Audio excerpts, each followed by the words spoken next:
धम्म या ग्रंथाचं या ठिकाणी पठण होत असताना आपण या ठिकाणी पाहिलेलं आहे की नव्या प्रकाशाच्या शोधामध्ये जात असताना आपण या ठिकाणी पाहिलेलं आहे वैराग्याची कसोटी। कालच्या भागामध्ये आपण पाहिलेलं आहे की सिद्धार्थाने या ठिकाणी ज्या सुरुवातीला भृंगराज ऋषीच्या आश्रमामध्ये प्रवेश केला होता आणि त्या भृंगराज ऋषीच्या आश्रमामध्ये प्रवेश करत असताना त्यांना वैराग्याची कसोटी अशी दिसून आली आणि ती राहिलेली असताना त्यांनी ती स्वतःवर तपासून पाहिलेली आहे आणि तदनंतर या ठिकाणी ते एक दिवस नाही, 2 दिवस नाही, 3 दिवस नाही, तर सदोदित ही किती वर्ष होती तपश्चर्या त्यांची?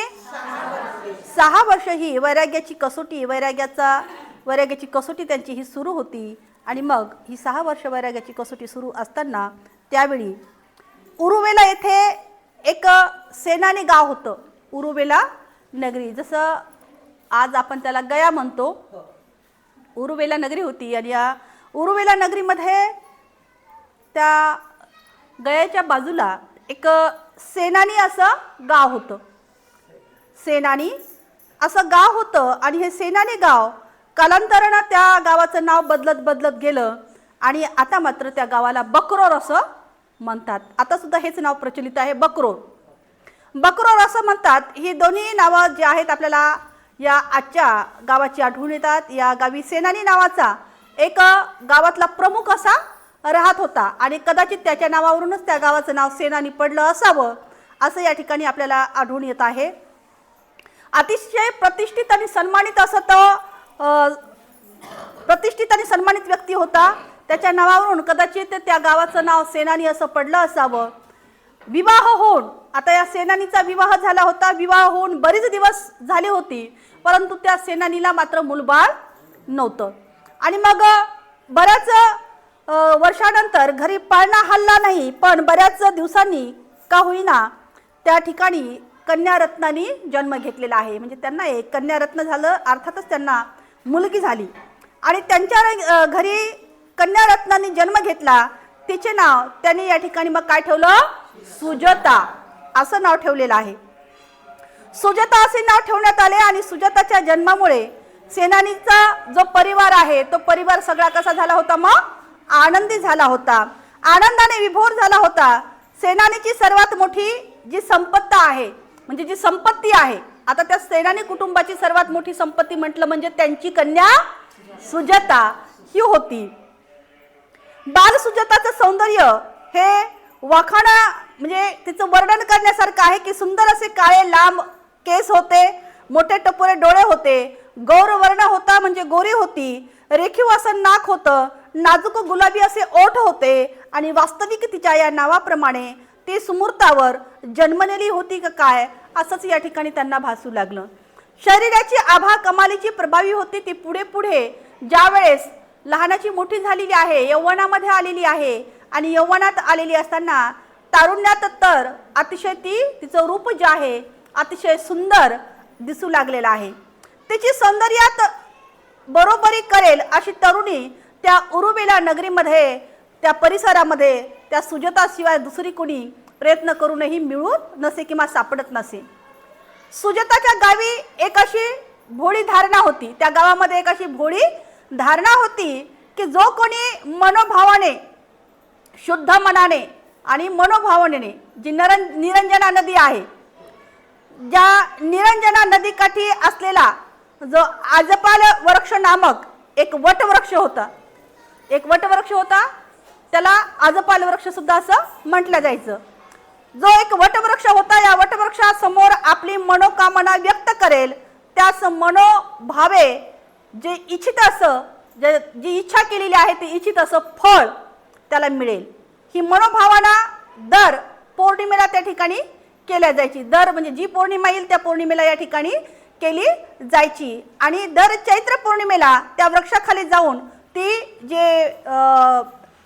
जी काही इच्छा आहे ती व्यक्त केली जायची। आणि चैत्र पौर्णिमेच्या दिवशी यौवनाच्या उंबरठ्यावर आलेली ही सुजाता, यौवनाच्या उंबरठ्यावर आलेल्या या सुजातानी, उभ्या असलेल्या त्या भोळ्या सुजाताने आपली मनोगत आता मात्र त्या वटवृक्षाजवळ व्यक्त केले।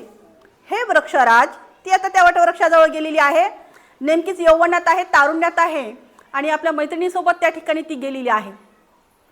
गेलेली असताना ती त्या वटवृक्षाला बोलत आहे, हे वृक्षराज, मला मनासारखा सुयोग्य असा सुंदर आणि सुशील कमवता वर मिळावा आणि प्रथम संतानाच्या रूपात मला पुत्ररत्न प्राप्त झाले तर मी तुला निर्जल दुधाच्या मधु पायसाचा नैवेद्य चढून तुझी पूजा करेन.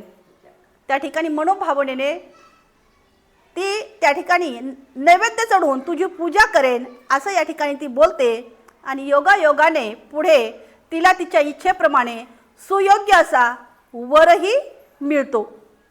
विवाहानंतर या ठिकाणी आता सेनानी जो आहे, आता ही बोलती तिथे, आणि सेनानी मोठी झाल्यामुळे कोणत्याही मातापित्याला जशी आपल्या मुलीची चिंता असते लग्नाची, तसा हा पिता सेनानी, या सेनानीला सुद्धा सुजाताच्या लग्नाची आता चिंता लागली होती आणि या विवाहाची चिंता वाटू लागली होती. आणि म्हणून तिला योग्य वर शोधण्यासाठी गावातील जे काही प्रतिष्ठित नागरिक आहेत अशा सर्वांना त्यांनी मात्र सांगितलं होतं की माझ्या मुलीला काही एखादं चांगलं असं स्थळ पहा. कुशल पुरुषांना निमंत्रित करण्यात आले होते आणि सुवर्णमुते या वाराणसीच्या, आणि त्या ठिकाणी तिला त्या वाराणसीच्या एका श्रेष्ठीचा मुलगा, म्हणजे वाराणसीमध्ये एका व्यापाऱ्याचा मुलगा, या व्यापाऱ्याचा मुलगा सुजातासाठी वर म्हणून पसंत करण्यात आला. आणि अशा रीतीने सुजातास योग्य वेळी सुशील सुंदर आणि कमवता सुसंपन्न पती मिळाला. आणि पुढे पुढे जाऊन तिला या ठिकाणी पुत्ररत्न सुद्धा प्राप्त झाला. ते सुजाताने आपल्या माहेरच्या वटवृक्षाला नवस बोलल्यामुळे, त्याच्या आराधनेमुळे नव्हे तर तिच्या वैयक्तिक सौंदर्यामुळे, तिच्यात असलेल्या या सर्व संपन्न गुणामुळे, परंतु तिची अशी धारणा झाली की मला जे काही या ठिकाणी जे मिळालेलं आहे ते म्हटलं म्हणजे मी जे त्या ठिकाणी नवस बोलले आहे, त्या नवस बोलले आणि त्यामुळेच मला ह्या गोष्टी प्राप्त झालेल्या आहेत का असं तिला वाटू लागलं. तिच्या आई वडिलांच्या, तिच्या तसेच उर्वेला या परिसरात असलेल्या चांगल्या कीर्तीमुळे सेनानी गावातील प्रतिष्ठित असा नागरिक होता आणि त्याच्या प्रयत्नामुळे तिला खरोखरच देखणा, सुसंपन्न, हुशार, गुणी, कमवता आणि सदचरित्र असा पती मिळाला. पण सुजातास वाटायचे या वटवृक्षाच्या कृपेने हे सारे काही घडले आहे. सुजातासारखी गुणवान सुंदर पतिपरायण पत्नी प्राप्त झाल्याने तिचा पती मात्र खूपच आनंदी आणि खुश असे. सासू सासरे, सासरची इतर मंडळी आणि सर्वजण खूप प्रसन्न असत. तिच्या आगमन प्रित्यर्थ कितीतरी दिवस वाराणसी गावामध्ये उत्सव साजरा केला गेला होता. हळूहळू सुजाता आपल्या संसारामध्ये एवढी रममाण झाली. आता संसाराला लागलेला माणूस आपल्या संसारामध्ये काय होतं, रममाण होतं. जसं आताच आमच्या ताईनी या ठिकाणी रेती चावून आलेल्या आहेत, संसारामध्ये मग्न झाल्यात. ज्याच्या त्याच्या खांद्यावर म्हणतात ना, भार पडल्यावर ज्याचं त्याचं ते खुदच ओझं सांभाळतं. आणि तशा पद्धतीने या ठिकाणी हळूहळू सुजाता सुद्धा आपल्या संसारामध्ये आता रममाण झाली आहे, रमली आहे. तिचे सासरही खूप असे संपन्न कुलाचे होते. आपल्या मधुर बोलाने, शालीन व्यवहाराने सुजाताने सासरच्या सर्वांची जणू मने जिंकली होती. पुढे तिने एक सुंदर अशा सुदृढ पुत्ररत्नास जन्मही दिला. सुजाताची मनोकामना अशा रीतीने या ठिकाणी पूर्ण झाली होती. तिच्या सुकोमल बालकाचे नावही या ठिकाणी ठेवण्यात आले आणि त्याच्या सुकोमल जो पुत्ररत्न तिला झालेला आहे त्या पुत्ररत्नाचं नाव मात्र त्या ठिकाणी त्यांनी यश असं ठेवलेलं आहे. सुजाताने आपल्या बालकाचं नाव काय ठेवलं, यश असं ठेवण्यात आलेलं आहे. तिच्या पुत्रजन्मामुळे सासरच्या माणसांना आणखीनच या ठिकाणी काय झाला, आनंद झालेला आहे. आणि म्हणून तिच्यावर जीव ओवाळून टाकत या तिच्या सुखी संसारात रमत रमत दिवस कसे निघून गेले हे तिला सुद्धा कळाले नाही. तिकडे माहेरी व इकडे सुजाता सासरी सर्व काही व्यवस्थित या ठिकाणी चाललेलं होतं. अशाच रीतीने दिवस भरा निघून गेले व सुजाताला यश जो आहे, सुजाताचा यश नावाचा मुलगा जो आहे आता मात्र किती वर्षाचा झाला, तो 20 वर्षाचा झाला. 20 वर्षाचा झाला आणि 20 वर्षाचा युवक बनला. योग्य कन्या पाहून तिने आपल्या मुलाचं लग्न सुद्धा केलं. सुजाता मात्र अजूनही दर चैत्र पौर्णिमेला त्या ठिकाणी न विसरता जायची. दर चैत्र पौर्णिमेला त्या पूजा करण्यासाठी ती आपल्या माहेरी जात असे न विसरता उरुवेला येथे जायची व तिच्या या माहेरच्या वटवृक्षाची पूजा ती मनोभावाने दरवर्षी करत असे. अशाच या ठिकाणी एका चैत्र पौर्णिमेला दर चैत्र पौर्णिमेला ती पूजा करायला जातच होती. आणि अशाच या चैत्र पौर्णिमेच्या दिवशी या पूजेनिमित्त ती मात्र माहेरी आलेली आहे. माहेरी गेली. आता पहाटे उठून सुजाताने स्वतःच्या हाताने नैवेद्य तयार करण्यासाठी स्वतः उठून आता आंघोळ केलेली आहे. पूजा अर्चा करायची म्हणून सगळं काही तिने सजवलेलं आहे. फुलं आणलेली आहेत. नैवेद्यासाठी स्वतःच्या हाताने स्वादिष्ट खीर तयार करायची असं तिने ठरवलं. आणि मग पन्ना नावाच्या दासीला, जिचं नाव पन्ना आहे, या पन्ना नावाच्या दासीला तिनं सांगितलेलं आहे की तू जा आणि त्या ठिकाणची तू साफसफाई करून ये. पन्ना नावाची दासी जी आहे तिथं सफाई करायला गेलेली आहे.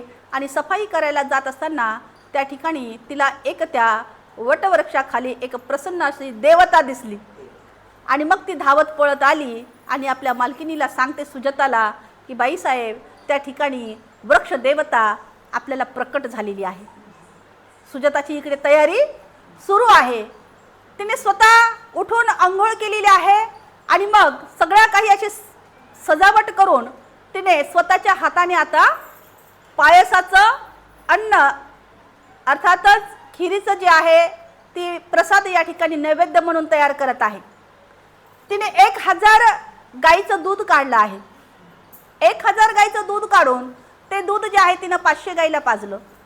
500 गाईचं दूध काढलेलं आहे आणि ते गाई 250 गाईला पाजलेलं आहे. 250 गाईचं दूध काढून तिने 25 गाईला पाजलेलं आहे. आणि मग अशा करत करत ती शेवटी 5 गाईवर आलेली आहे. आणि त्या 5 गाईचं दूध काढून तिने मात्र आता स्वतःच्या हाताने या ठिकाणी खीर तयार केलेली आहे. खीर तयार केली आणि सुवर्ण पात्रामध्ये ती खीर तिने त्या ठिकाणी ठेवलेली आहे. एका सुवर्ण पात्रामध्ये फुलं, हार, पूजा अर्चेचं जे काही साहित्य आहे त्या सगळं साहित्य तिने ठेवलेलं आहे. आणि मोठ्या लवादमासहित ती त्या ठिकाणी आता पूजेसाठी निघाली आहे. सगळेजण आता मात्र त्या ठिकाणी पूजेसाठी निघाली आहेत. पूजेसाठी निघाले असताना त्या ठिकाणी योगायोगाने त्या दिवशी जो सिद्धार्थ, बोधिसत्व सिद्धार्थ गौतम संबोधी प्राप्त होण्याच्या आधी, आता ते बुद्ध झालेले नाहीत, आणखी बोधिसत्वाच्या पर्यंत गेलेले आहेत. बोधिसत्व गौतम संबोधी प्राप्त होण्याच्या आधी तपश्चर्येचा एक भाग म्हणून, तपश्चर्या करण्यासाठी तपश्चर्येचा एक भाग म्हणून त्या वृक्षाखाली ते ध्यानस्थ बसलेले होते. कसे बसले होते? ध्यानस्थ बसलेले होते. त्यांनी पद्मासन घातलं होतं. काय घातलं होतं? पद्मासन कशाला म्हणतात? पाठीमागे का दीदी, पद्मासन म्हणजे काय माहित आहे? पद्मासन म्हटलं म्हणजे काय?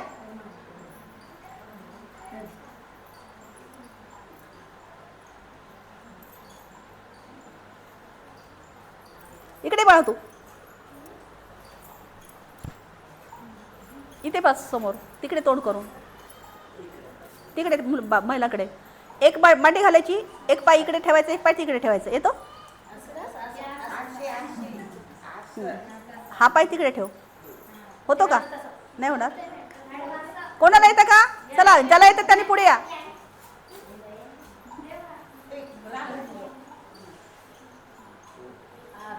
हा, आणि दोन्ही हात जे आहेत आपले समोर एक ठेवून, नाही असं ध्यानस्थ अवस्थेमध्ये, याला जे आसन आहे हे पद्मासन आहे. हे आसन कोणचं आहे? पद्मासन आहे. आपण पण बरोबर घातलं, सृष्टीने पण बरोबर घातलेलं आहे, त्याला पद्मासन म्हणतात. बस बाळा.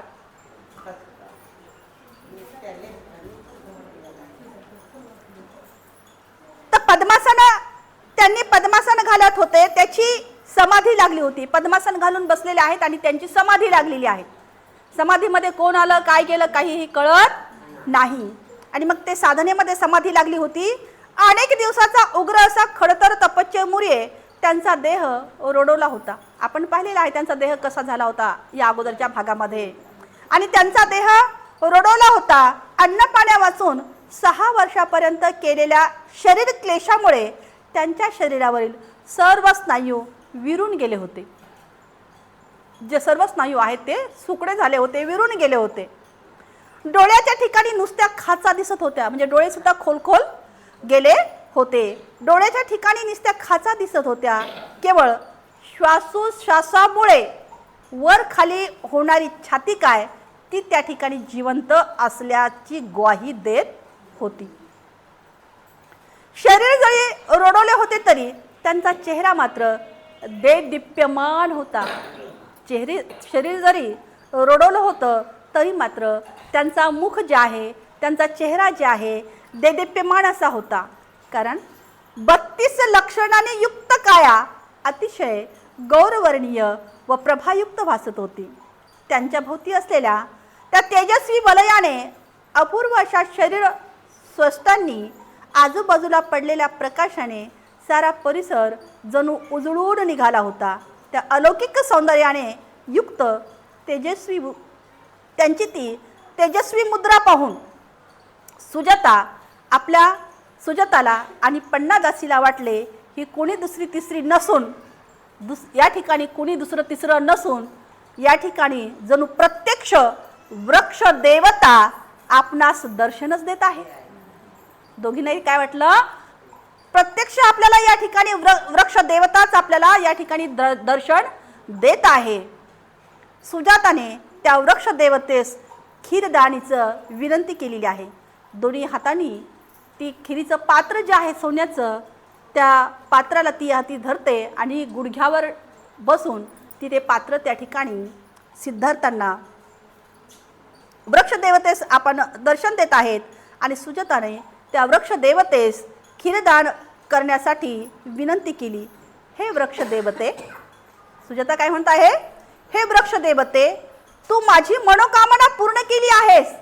कोणती मनोकामना पूर्ण केली सुजाताची? जसा वर मागायचा तसा तिने ज्या तारुण्यामध्ये ती तारुण्याच्या उंबरट्यावर होती आणि तारुण्याच्या उंबरट्यावर असल्यामुळे त्या ठिकाणी तिने त्या वृक्ष देवतेला एक नवस बोलला होता.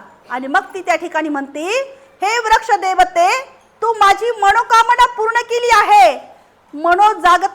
मला मनोजोगता वर मिळालेला आहे आणि पुत्ररत्न सुद्धा तू मला दिला आहेस. मी तुझी फार अशी ऋणी आहे. तेव्हा कृपा करून माझ्या या खिरीच्या नैवेद्याचा स्वीकार कर. कृपा करून तू माझ्या या खिरीच्या नैवेद्याचा स्वीकार कर.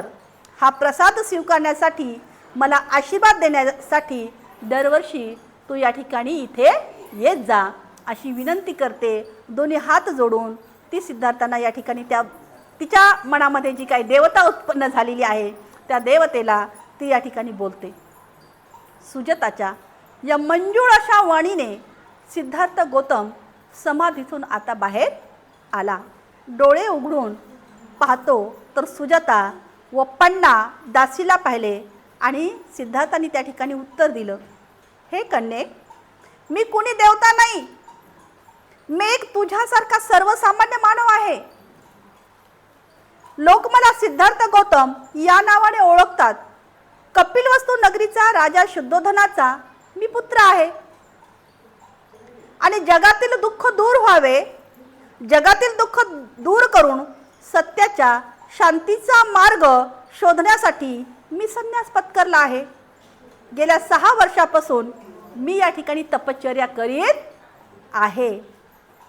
सुजाताने तात्काळ पूजेची त्या ठिकाणी सिद्धता मांडली आणि सोबत आणलेल्या ज्या काही या ठिकाणी पूजेसाठी वस्तू होत्या त्या ठिकाणी तातडीने त्या ठिकाणी तिने ठेवला आणि पूजा साहित्यानिशी यथायोग्य त्या ठिकाणी तिने पूजा केली आणि विनम्र होऊन गौतमाचं वंदन केले. त्याच्यासह तिने त्या वटवृक्षाला 5 प्रदक्षिणा घातल्या आणि खिरीच्या नैवेद्याने भरलेले ते सुवर्ण पात्र गौतमापुढे ठेवून ती स्वीकारण्याची पुन्हा विनंती केली. पुढे असेही म्हणाली, हे श्रमणा,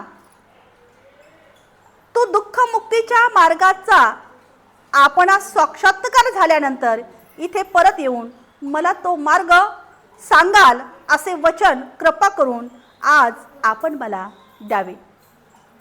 असं त्या ठिकाणी ती बोलती आणि मग ज्या दिवशी सुजाताने सिद्धार्थास खीर दान केली तो दिवस होता, तो दिवस कोणता होता? तो दिवस कोणता होता? कोण म्हटलं? अभिनंदन आमच्या शीतल वक्ते ताईचं.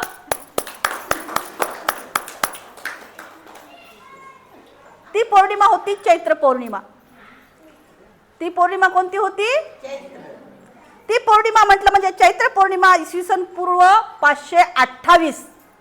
इसवी सन पूर्व 528. आणि कोणती पौर्णिमा? चैत्र पौर्णिमा होती. ही चैत्र पौर्णिमा.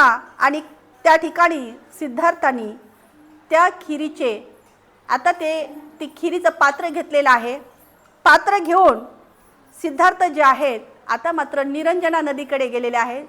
निरंजना नदीमध्ये आपले हात पाय धुतले आणि त्या खिरीचे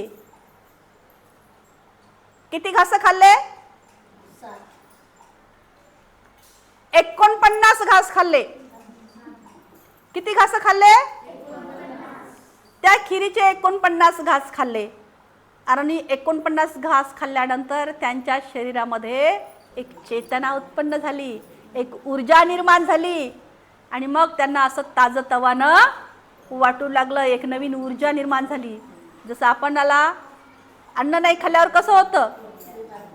आणि मग हे 49 घास त्यांनी खिरीचे खाल्ल्यानंतर गौतमाने या ठिकाणी त्या निरंजना नदीमध्ये जे सोन्याचं पात्र, एवढं राजवाडा सोडून आलेले है ना, अंगावर सोन्या नाण्या मोत्याचे हिऱ्याचे जवाहर दागदागिने होते, सगळ्यांचा त्याग केलेला, हातामध्ये सोन्याचं पात्र आहे, खीर जे आहे अन्न ग्रहण केलेलं आहे. आता मात्र त्यांना ताजेतवानं वाटलं आणि आता मात्र त्यांनी एक संकल्प केला. निरंजना नदी जी आहे पाण्याने धूर अशी वाहत आहे. पाणी असं भरून काठोकाठ निरंजना नदी काय होत आहे? वाहत आहे. हातामध्ये ते खीर ग्रहण केल्यानंतर खिरीचं पात्र घेतलं आणि एक संकल्प केला. काय संकल्प केला? मला जर खरोखरच ज्ञान प्राप्ती व्हायची असेल तर हे खिरीचं पात्र जे आहे प्रवाहाच्या विरुद्ध दिशेने जाईल. आणि ते प्रवाहामध्ये, त्या नदीच्या प्रवाहामध्ये ते पात्र भिरकावून दिलं.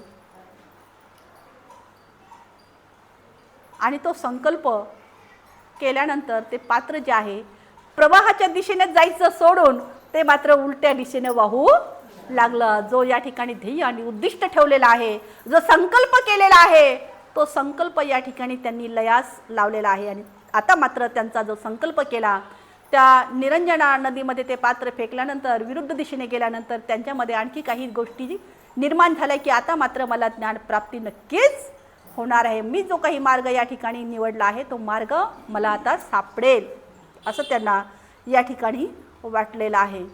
सिद्धार्थ गौतमाने या ठिकाणी संकल्प केला. संकल्पाबद्दल बोलायचे का पुढे जायचे?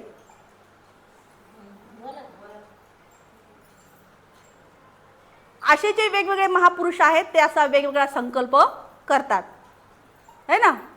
सिद्धार्थांनी असा संकल्प केला की खरोखरच मला जर ज्ञान प्राप्ती व्हायची असेल तर हे खिरीचं पात्र जे आहे विरुद्ध दिशेने जाईल.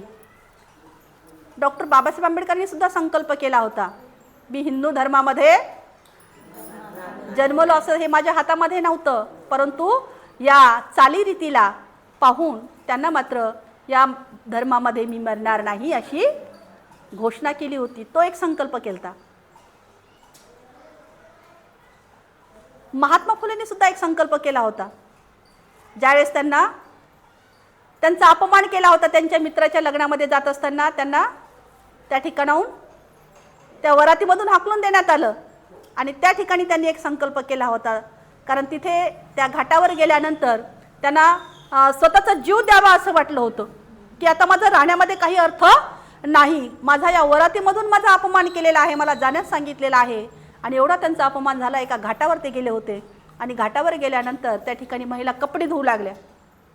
आणि कपडे धुवत असताना त्या महिलांनी महात्मा फुलेंना म्हटले की अरे तू माणसासारखा माणूस पुरुषाप्रमाणे आणि असा तू जीव देतो का, ह्या बांगड्या हातामध्ये घाल.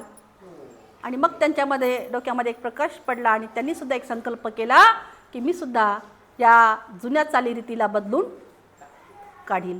आणि मग त्यांनी शिक्षणाचा वसा घेतला आणि आम्ही त्यांच्या पत्नीला शिकवलं आणि पुढचा इतिहास तुम्हाला माहीत आहे आणि म्हणून आज आपणही या ठिकाणी त्यांच्याच या त्यागामुळे आपण वाचन करत आहोत. असे हे महापुरुष वेगवेगळा संकल्प करतात. शिवाजी महाराजाचा सुद्धा संकल्प आहे.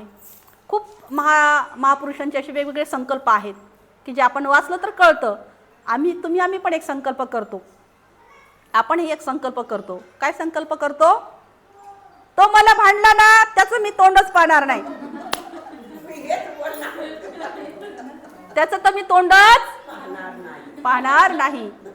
तो मला असा बोलला त्याचं तोंड पाहू मी कधी तर पाहणार नाही. हा आमचे असे संकल्प असतात आणि म्हणून आपल्यामध्ये उन्नती होईल का? प्रगती होईल का?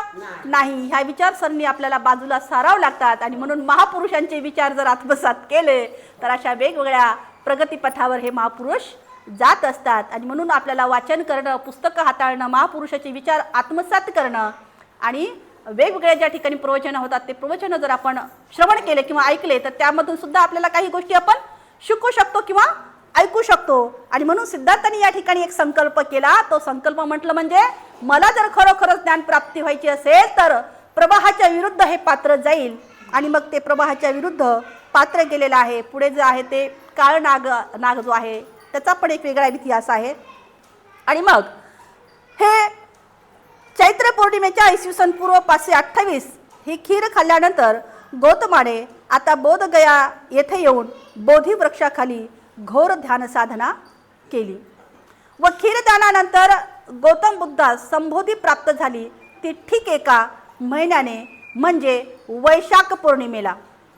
ती म्हटलं म्हणजे इसवी पूर्व 528 रोजी. त्या प्रसंगावरूनच भगवंत म्हणाले की सुजाताच्या खिरीच्या जेवणाने मला संबोधी प्राप्त झाली आहे. आणि संबोधी प्राप्तीनंतर सुजातास आपल्या पावन धम्माची शिकवण भगवंतांनी तिच्या सासरी प्रथम धम्म प्रवर्तनात केली. या वाराणसी येथे ज्यावेळेस सिद्धार्थ या ठिकाणी त्यांना बुद्धत्व प्राप्त होतं आणि पंचवर्गीय भिक्खूंना दीक्षा दिल्यानंतर तिच्या मुलासह, काय होतं मुलाचं नाव? यश. या यश मुलासह भिक्खूची दीक्षा दिली व तदनंतर सुजातास प्रथम उपासकेची दीक्षा दिली आणि म्हणून ती प्रथम उपासिका झाली. नंतर तिचा पती जी सून आहे त्या सुनेला दीक्षा दिली.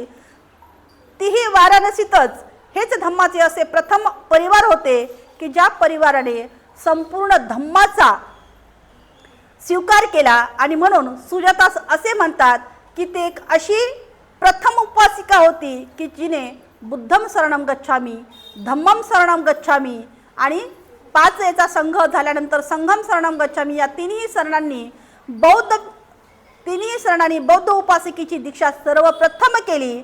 आणि वाराणसीत येऊन पंचवर्गीय भिक्खूंना दीक्षा दिल्यानंतर त्यानंतर संघ निर्माण झालेला आहे. आणि मग संघम शरणन प्रस्थापित झाला आणि बुद्ध शरणम गच्छामी, धम्मम शरणम गच्छामी आणि संघम शरणम गच्छामी हे तिन्ही शरणांनी धम्मानी शरण म्हटले जाऊ लागले. आणि त्यासच आपण या ठिकाणी काय म्हणतो मग? काय म्हणतो आपण मग? त्रिशरण. काय म्हणतो? त्रिशरण या ठिकाणी. आणि म्हणून आपण त्याला काय म्हणतो मग? त्रिशरण म्हणतो. आपल्या या शिष्यांना माहिती सांगताना तथागत बुद्ध म्हणतात, भिक्खूंनो, मला सर्वप्रथम शरण येणाऱ्या या उपासिकेमध्ये सेनानी पुत्री, ज्या पित्याचं नाव काय होतं? सेनानी पुत्री सुजाता ही सर्वश्रेष्ठ आहे. आणि यावरून सुजाताचे महत्त्व लक्षात आल्या वाचून राहत नाही.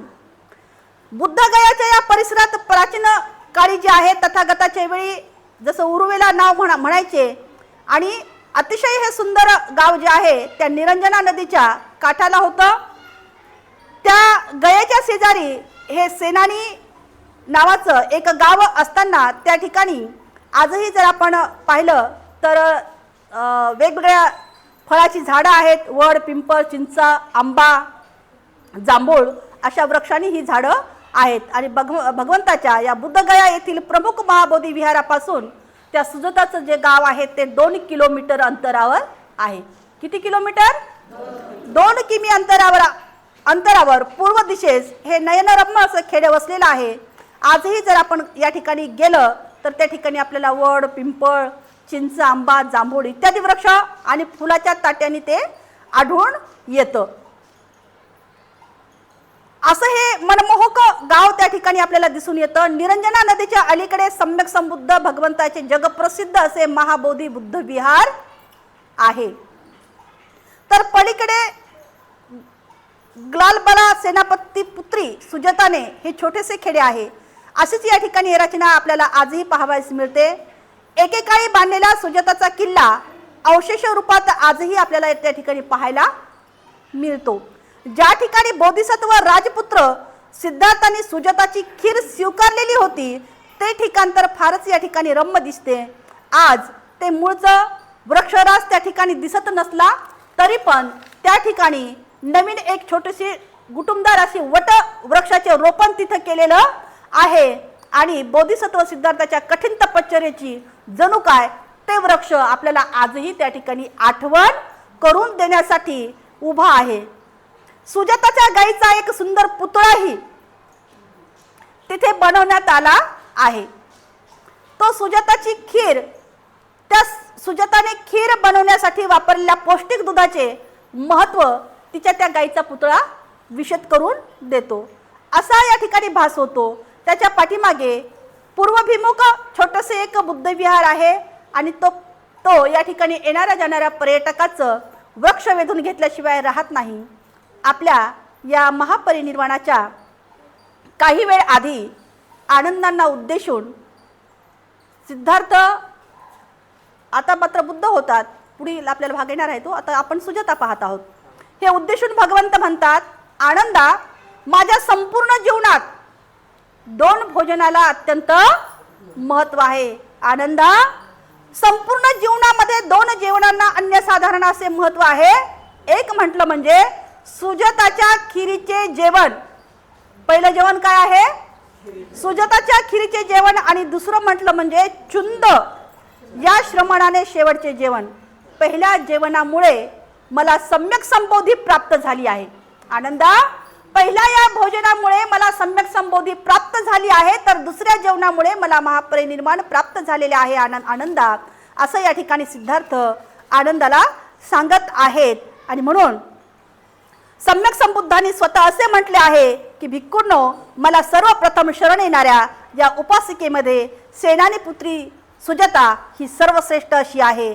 एका गाथेमध्ये सुजाता म्हणते, सुत्वाच खो मेहिस्स सच्च संपत्ती विज्जती तथैन विरज धम्म पुसीय अमंत पद्द.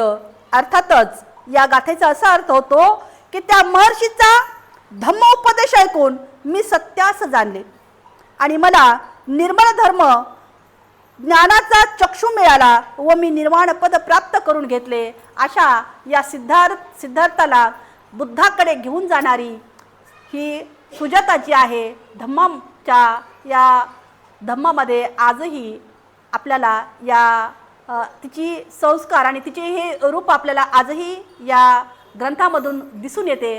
अशा या सुजाताच्या खिरीला, तिच्या दानाला आपण या ठिकाणी त्रिवार साधुवार देऊया. साधू साधू साधू.